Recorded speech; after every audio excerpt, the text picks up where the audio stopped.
രാത്രി 11:45. മഴ തിമിർത്തു പെയ്യുന്നു. വീട്ടിൽ കറണ്ട് പോയിട്ട് 1 മണിക്കൂറായി. ആവണി മൊബൈൽ ലൈറ്റിൻ്റെ വെളിച്ചത്തിൽ വീട്ടിൻ്റെ മുറ്റത്ത് ഒറ്റയ്ക്ക് നടക്കുന്നു. ഇടിമുഴക്കം, കാറ്റ്, മഴ തകർത്തു പെയ്യുന്നു. ആവണി ടെൻഷനോടെ പിറുപിറുക്കുന്നു. എന്താ ശബ്ദം? ആരോ നടന്നു പോകുന്ന പോലെ. പെട്ടെന്ന് പിന്നിൽ നിന്ന് കാലടികളുടെ ശബ്ദം. ആവണിയുടെ ഹൃദയം താളം തെറ്റുന്നു. ആ ശബ്ദം മനുഷ്യൻ്റെ ചുവടുകൾ പോലെയാണ്. ആവണി ഭയത്തോടും സംശയത്തോടും കൂടി പടികളിലേക്ക് നടക്കുന്നു. അവൾ ടോർച്ചിൻ്റെ വെളിച്ചം പടികളിലേക്ക് തിരിക്കുന്നു. പടിയിൽ ഒരു കറുത്ത പാടു, മനുഷ്യൻ്റെ കാലടി പോലെ. ആവണി വിറച്ചിക്കൊണ്ട്, ആരാ അവിടെ? അപ്പോൾ ഒരു ശബ്ദം. ആവണി പിന്നീട് ഒരു തണുത്ത ശ്വാസം അവളുടെ കഴുത്തിനു പിന്നിൽ. അവൾ പെട്ടെന്ന് തിരിഞ്ഞു നോക്കുന്നു. അവിടെ ആരുമില്ല.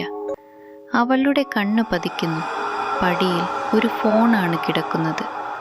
മഴയിൽ നനഞ്ഞ ഫോൺ. പക്ഷേ സ്ക്രീൻ തെളിഞ്ഞിരിക്കുന്നു. സ്ക്രീനിൽ ചുവന്ന രക്തനിറത്തിലുള്ള അക്ഷരങ്ങൾ. 11:50-40 താഴേക്ക് പോകരുത്. ഇതെല്ലാം ആരാണ് ചെയ്യുന്നത്? വീട്ടിൽ മറ്റാരുമില്ല. ഇന്ന് അവൾ ഒറ്റയ്ക്കാണ്. മണിക്കൂർ 11:58. ഭിത്തിയിലെ ക്ലോക്ക് മിന്നലിൻ്റെ വെളിച്ചത്തിൽ തെളിയും. ആവണിയുടെ കൈകൾ വിറക്കുന്നു.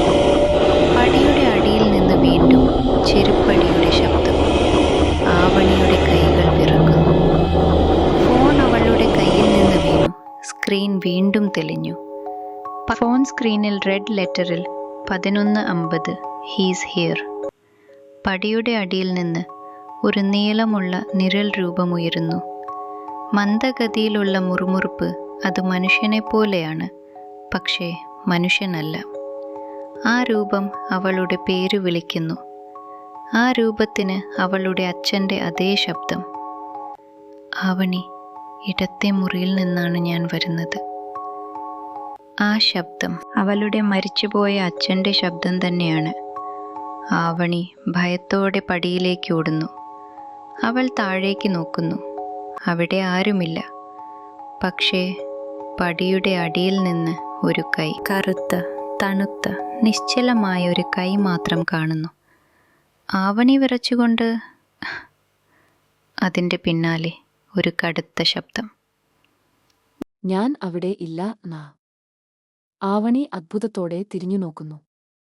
അവിടെ നിൽക്കുന്നത് അവൾ തന്നെ. അവളുടെ മറ്റൊരു രൂപം. നനഞ്ഞ മുടി, വികാരമില്ലാത്ത മുഖം, ഒരു ജീവൻ പോലുമില്ലാത്ത കണ്ണുകൾ. ക്യാമറ അവളുടെ കണ്ണിലേക്ക് ധകപ്പ് ചെയ്യുന്നു. മന്ത്രിക്കുന്നു. താഴേക്കിറങ്ങേണ്ടതായിരുന്നു ഭാ.